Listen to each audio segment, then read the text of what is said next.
Hey everyone, and welcome back for another deep dive. Yeah. Today we're going to be looking at the latest and greatest in the automotive industry, Always exciting. with a particular focus this time on electric and hybrid supercars.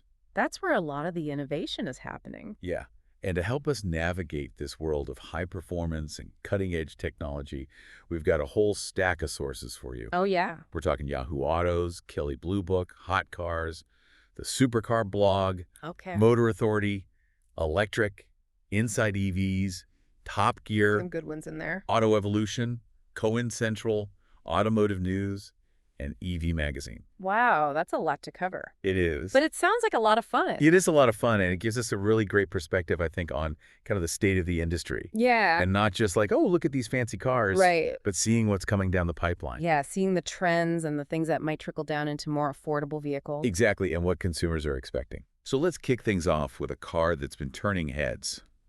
The Aston Martin Valhalla, The Valhalla. which has been nicknamed the Baby Valkyrie. I've heard that, yeah. This is Aston Martin's first series production hybrid supercar.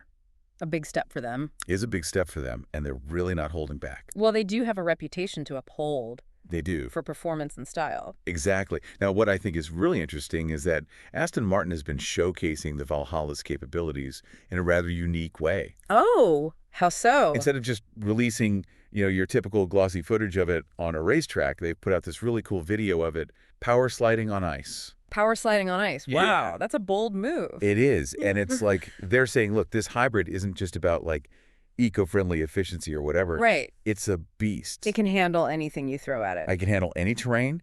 And, with 1,065 horsepower from its twin-turbo V8 and electric motors combined, Yeah. a 0 to 62 mile per hour time of 2.5 seconds, and a top speed of 217 mile per hour. That's moving. Yeah, it's got the performance to back it up. No doubt about that. No doubt about it. Seems like they're really highlighting the car's all-wheel drive system and its agility Mm-hmm. by putting it through those paces on a challenging surface like ice. Yeah, and I think that speaks to kind of the sophistication of the hybrid system, too. Absolutely. Because, it's not just about raw power. Right. It's also about control Finesse. Yeah. and being able to kind of harness all that power. And I think that's really important in this segment. You need the both. You need both. You can't just have a car that's super powerful and then it's completely uncontrollable. Right. It's got to be usable, Exactly. especially for everyday driving. Yeah, so it seems like they're going after a buyer who wants the best of both worlds. I think so. Someone who cares about sustainability Right. but doesn't want to sacrifice performance. They want to compromise. They don't want to compromise. Makes sense. Now, speaking of cutting-edge technology, not all the news is so rosy. We've got to address the Audi Q5 plug-in hybrid recall. Oh, yeah, I've read about that. So it seems that some of these SUVs have a potential fire risk Yeah, that's not good. due to battery overheating. That's a concern. It is a concern. Now, Audi hasn't actually pinpointed the exact cause yet, Oh, really? but they did note that a change in the supplier's production methods seems to have resolved the issue Okay. in the newer models. So things like it was a very specific batch or something. That makes me feel a little better. Yeah, and luckily they don't have to pull all these cars off the road. Okay, good. But they are taking a proactive approach So what are they doing? by installing advanced diagnostic software in these vehicles to monitor battery performance and alert drivers if any potential issues are detected. Kind of like an early warning system. Yeah, exactly. That's good. And I think this situation really highlights a critical aspect of this whole EV revolution, What's that? that as this technology is advancing at such a rapid pace, we're bound to encounter these kinds of challenges along the way. That's true. It's still a relatively new technology. It is, and it's not just about packing in more kilowatt hours into a battery. Right. It's also about developing robust battery management systems Absolutely. and ensuring the safety and reliability of these batteries. Because if people don't feel safe, they're not going to buy EVs, no Exactly. matter how cool they look. So it's a reminder that we're still in those early stages We are, yeah. of EV adoption, and there are going to be bumps along the way, Growing pains. growing pains. But let's shift gears to something a bit more exhilarating, shall we? I'm all for that. All right, how about a good old-fashioned drag race Yeah. between two titans of the hypercar world? Let's do it. All right, so we're going to pit the Bugatti Chiron Supersport Okay. against the Koenigsegg Jesko Attack. Two of the fastest cars on the planet. Two of the fastest cars on the planet, and these are cars that are just pushing the limits They are of internal combustion technology, really pushing it. really pushing it. And they both have price tags that would make your eyes water. Oh, I bet. So in one corner, we have the Bugatti Chiron Super Sport Okay. with its massive 8.0-liter W16 engine, Beastly. churning out a monstrous 1,600 horsepower, Wow. representing just raw power and See, speed. brute force. Brute force, yeah. Yeah. And then in the other corner, we have the Koenigsegg Jesko Attack, Okay. which is a bit lighter, Right. more track-focused. I've heard that it's more agile. And it's packing a 5.0-liter V8, Okay. delivering a range of 12,280 to 1,600 horsepower. So it can match the Chiron in terms of horsepower? It can, depending on the tune. Interesting. Now, what makes this race so interesting is that you've got these two very different philosophies behind each car. Okay. I see that. The Chiron is all about that brute force, Right. while the Jesko is emphasizing a more agile and aerodynamic approach. So it's more about finesse. So, who takes the crown in this epic showdown? I'm on the edge of my seat. Drumroll, please. It's a tie. A tie. A tie. Both cars completed the quarter mile in an astonishing 9.6 seconds. Wow. Now, here's the catch. Okay. The Koenigsegg wasn't even using its full potential. Oh, really? They didn't utilize the E85 tune for this particular test, Ah. which would have bumped the Jesko's output up to 1,600 horsepower, Matching the Chiron. matching the Chiron. And you've Right. got to remember the Jesko is significantly lighter than the Chiron. Right. So it could have potentially had an edge. Potentially, yeah. Yeah. So even a tie in a race like this is a testament to the incredible engineering behind both of these cars. Oh, yeah, absolutely.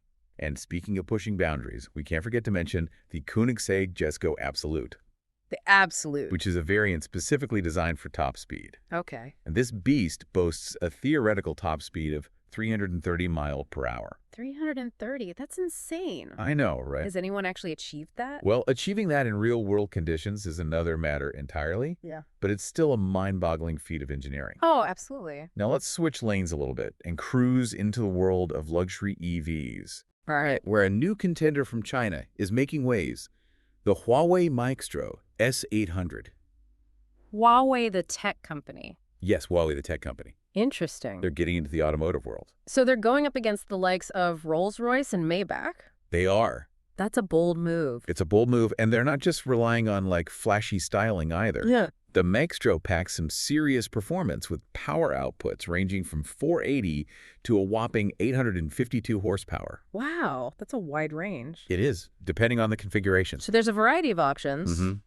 And they're really emphasizing that chauffeur-driven experience Okay. with advanced driver assistance systems that are developed by Huawei itself. So they're leveraging their tech expertise. They are. But what truly sets the Maestro apart from other luxury EVs is its platform. What do you mean? So, you know, a lot of luxury EVs are Yes. built on existing platforms Right. that are shared with more mass-market models. Okay. Yeah. The Maestro is sitting on a bespoke platform Oh, wow. designed specifically for this vehicle. So it's not just a modified existing platform. It's not. That's impressive. It's a bold statement. It is. And it shows that they're serious about carving out a space Yeah. in this very exclusive market. I'll be curious to see how the established players respond to that. Me too. Yeah. It's going to be very interesting. Yeah. But speaking of shaking things up, What else is new? we have to talk about a major breakthrough in EV battery technology. Oh, yeah.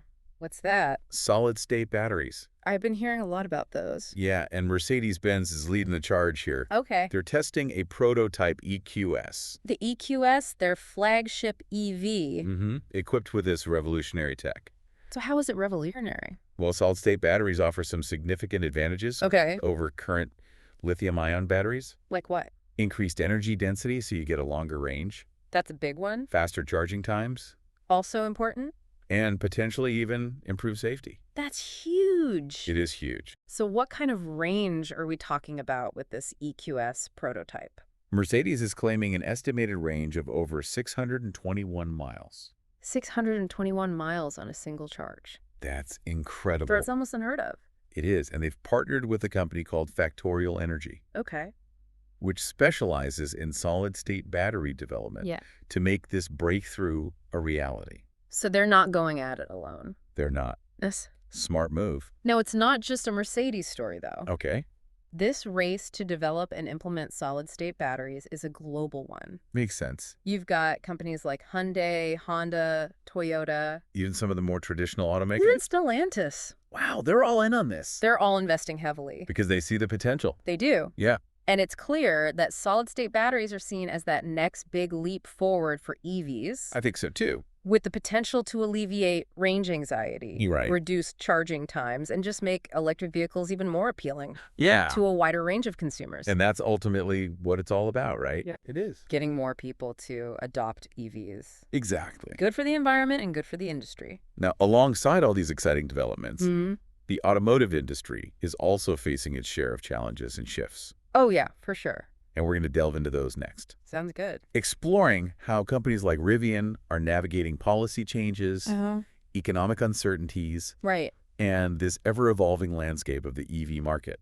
Yeah, there's a lot to unpack there. There's a lot to unpack. Looking forward to it. Me too. All right, let's dive in. So let's start with Rivian. Okay. This is a young company that's making waves in the EV market, Yeah, they are. and they've recently hit a major milestone, Oh, yeah. reporting their first ever quarterly profit. Wow, that's a big deal. It is, especially in such a volatile market. Yeah, it really is. So it seems like their strategy of focusing on both consumer vehicles like their R1T pickup truck and R1S SUV Mm-hmm. and commercial delivery vans Right. is starting to pay off. It seems so. Yeah, that partnership with Amazon for those delivery vans has definitely been key It has. to their early success. Yeah, but Rivian has also warned Yeah. that potential policy shifts, particularly new tariffs and changes to EV incentives, right. could significantly impact their profitability going forward. So they're facing some headwinds. They are. What specific policy changes are they concerned about? Well, there's talk of new tariffs on goods from Mexico and Canada, Okay. where Rivian sources some of its parts, Right. and that could significantly increase their production costs. Yeah, that would hurt. And then additionally, any changes to the federal EV tax credits Yeah. could impact consumer demand for their vehicles. So they're facing challenges on both the supply and demand side. They are. It's a tough spot to be in, It really is. especially for a young company. It makes you realize that navigating the political and economic landscape Mm-hmm. is just as crucial as developing that cutting-edge technology. It's all connected. It is all connected. And it's not just Rivian feeling the heat. No. The EV market in China in particular is experiencing a period of intense competition Oh, yeah. I've heard about that. with over 100 brands Over 100. vying for market share. That's a lot. It's like a high-stakes game of musical chairs. Yeah. When the music stops. Someone's going to be left without a seat. Someone's going to be left standing without a seat. Exactly. And we're already starting to see those consequences. Oh. There are reports of EV owners in China Yeah. whose cars have essentially become obsolete. Obsolete. How does that happen? Well, the companies that made them have gone under. Oh, wow. So they're stuck with these cars. That's a nightmare. It is. What do you even do in that situation? Well, Yeah. you gradually lose functionality. Okay. No more software updates. Right. Connectivity features disappearing. Yeah. Even finding parts for repairs becomes a challenge. That's a tough spot to be in. It is, and it really underscores a crucial point for consumers. In this rapidly evolving EV market, choosing a brand Yeah. with a proven track record and strong financial footing Right. is more important than ever. You want to be confident that the company is going to be around You do. to support your vehicle. You want to make sure that your investment is protected. Absolutely. Speaking of established brands making moves, Mm-hmm. BMW has announced a delay Oh. in restarting electric Mini production Okay. at their Oxford plant in the UK. Right. Now, this was supposed to be a major investment in Britain's EV manufacturing capability. Yeah, I remember hearing about that. But they're pumping the brakes for now. Interesting. So why the delay? Well, they're citing multiple uncertainties Okay. facing the automotive industry as the reason. Like what? And they specifically pointed to challenges related to meeting the UK's zero-emission vehicle mandate, Okay. which sets these really ambitious targets for EV sales. I see, and they're not sure they can meet those targets. Well, this mandate has been quite controversial, Yep. with some manufacturers arguing that the targets are too aggressive Okay. and difficult to achieve, Right. especially in the current economic climate. So it's a balancing act for governments It is. trying to encourage EV adoption to meet climate goals, Mm-hmm. but also being mindful of the impact on the industry Exactly. and jobs. Yeah, and BMW's decision suggests that they're not convinced Okay. that the UK market is ready Yeah. for such a rapid transition to EVs. It'll be interesting to see how that plays out. It will. But hey, let's lighten things up a bit. And I'm all for that. How about we indulge in some car design talk? Oh, I love car design. Me too! Always excited about new reveals. Always. So the next generation, Audi A6 Avant. Okay, the station wagon. Yes, their stylish station wagon has been leaped ahead of its official debut. I love the A6 Avant. It's a great car. It really is. Very practical, Mm. but also stylish. Yeah, and from the photos I've seen, it looks like Audi has gone for a more modern and streamlined aesthetic. Yeah. Yeah, a sleek front end Okay. and a really dynamic rear profile. So a bit of a departure from the current model. It is a departure from the more conservative design of the current model, Interesting. which is kind of refreshing It is, yeah. to see them kind of shake things up a bit. It'll be interesting to see how that new design language translates to other models in their lineup. You do. Now let's move on to a brand that's always pushing the boundaries of performance and exclusivity. Okay. Bugatti. Bugatti, oh yeah. They're known for their monstrous W16 engines. Yeah. And those jaw-dropping price tags. Absolutely. So what have they cooked up now? On the edge of my seat. Well, hold on to your hat, Okay. because their latest creation, the Bugatti Tourbillon, Tourbillon, okay. is making headlines for its insane hybrid powertrain. A hybrid Bugatti. You heard that right. That's unexpected. It is. It seems even Bugatti is embracing electrification, Wow. at least to some extent. So what's powering this thing? Well, it still boasts a mighty V12 engine, but it's augmented by 3 electric motors, resulting in a total output of over 1,700 horsepower. Wow, that's a lot of power. It is indeed. And I'm guessing the styling is equally as impressive. Oh, absolutely. The Tourbillon is a true head-turner. Okay. Sharp lines, Hmm. aggressive aerodynamics, Yeah. and of course a price tag that's sure to be astronomical. Of course, it wouldn't be a Bugatti without it. And it even comes with an optional Equipe Persang package Okay. for those who want even more exclusivity Of course they do. and luxurious touches. Luxury on top of luxury. Exactly. So if even Bugatti is going hybrid, what does that say about the future of pure internal combustion engine hypercars? That's a good question. Are those days numbered? It's worth pondering. It is. But before we delve into that existential crisis, Okay. let's talk about a car that's firmly sticking to its ICE roots. All right, I'm intrigued. The Hennessy Venom F5. Hennessy, the American tuning wizards. Yes, known for their extreme performance modifications. Yeah, taking those already powerful cars and making them even more insane. Exactly. But what have they created with the Venom F5? Well, they've built a beast of a car, Okay. powered by a 6.6-liter twin-turbocharged V8 engine Okay. A classic American V8. that produces a mind-blowing 1,817 horsepower.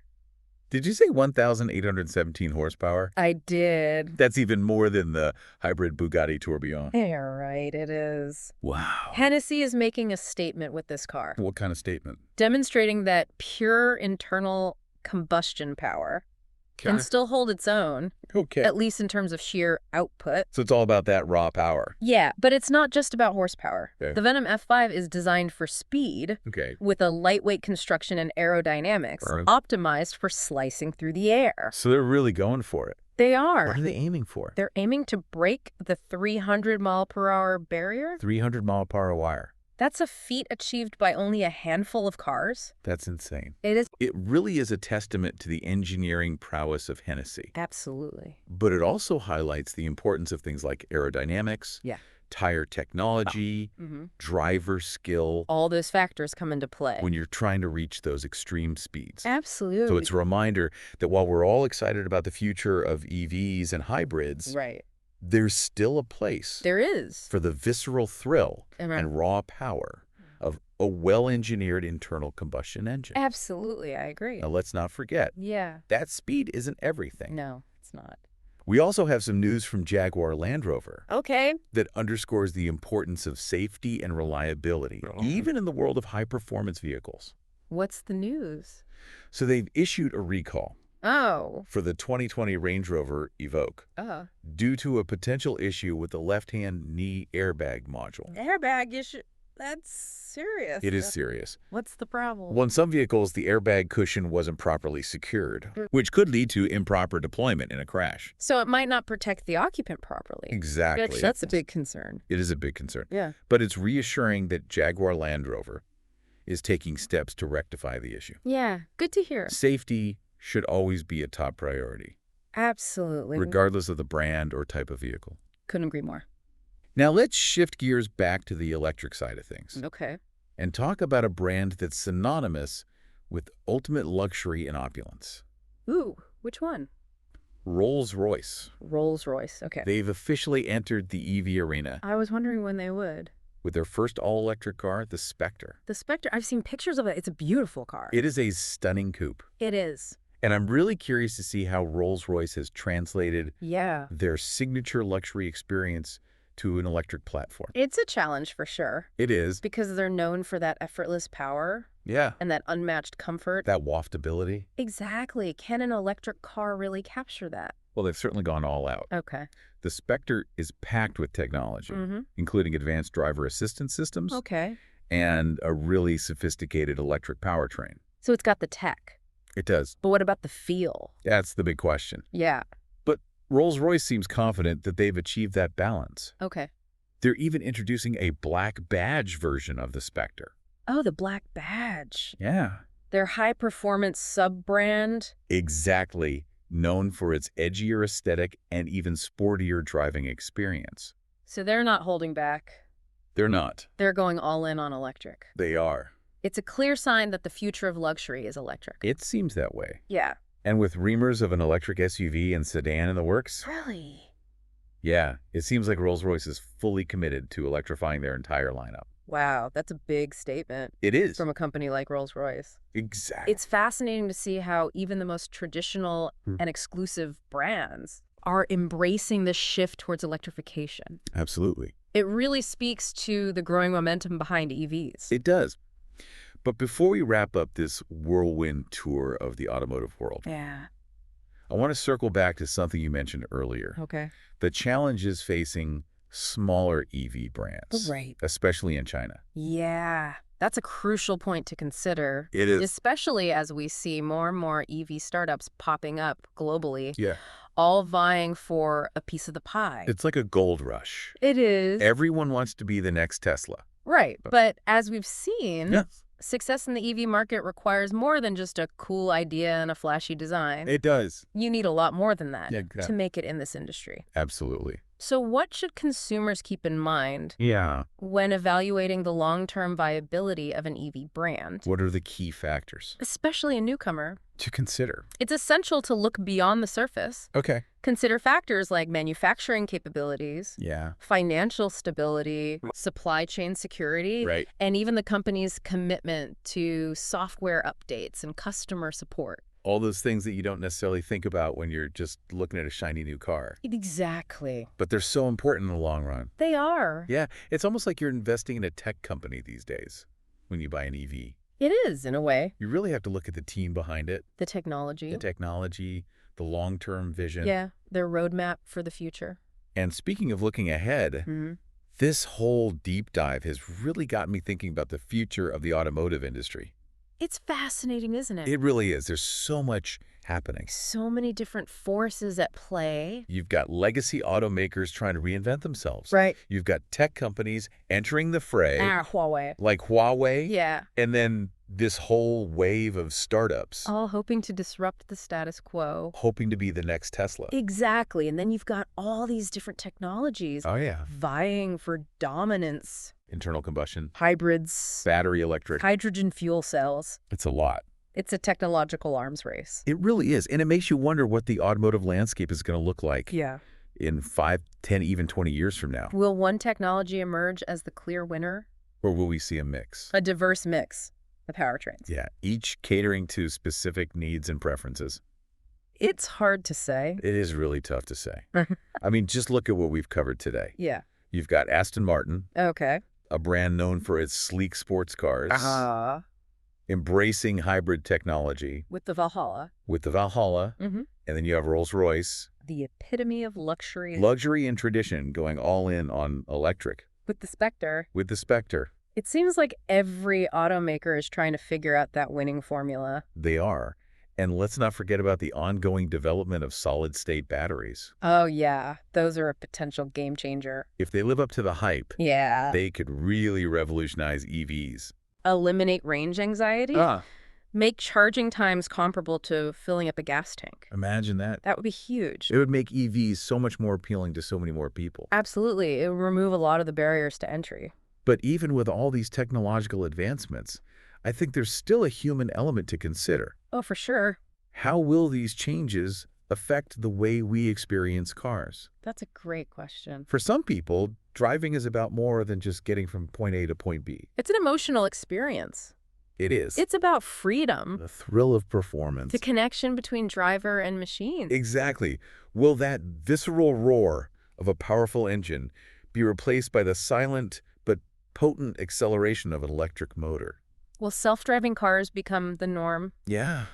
Relegating human drivers to the passenger seat? I mean, these are questions that go beyond just the technology. They do. They touch upon our emotional connection to cars, our sense of identity behind the wheel. Yeah, it's going to be interesting to see how that all plays out. I think it's fascinating to consider how these technological advancements will intersect with our human desires and preferences. Absolutely. It's like we're on the cusp of a new era in mobility, We are.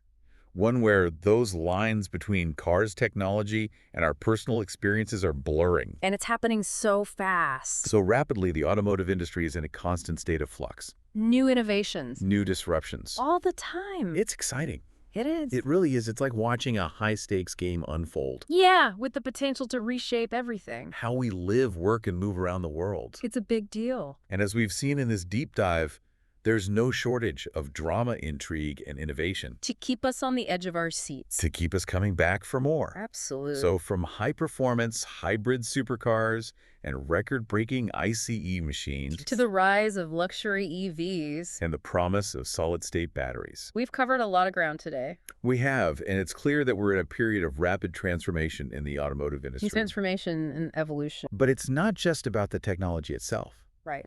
It's about how these changes are shaping the way we think about cars, How we drive. how we experience mobility as a whole. Absolutely. This deep dive has given you a glimpse into that transformation. But it's really just the beginning. It is. The automotive industry is constantly evolving. And we'll be here to help you navigate those changes and explore those exciting possibilities that lie ahead. We'll keep you up to date. So until next time, keep your eyes on the road Your mind's open to innovation. and your curiosity for the future of mobility alive. We'll see you next time.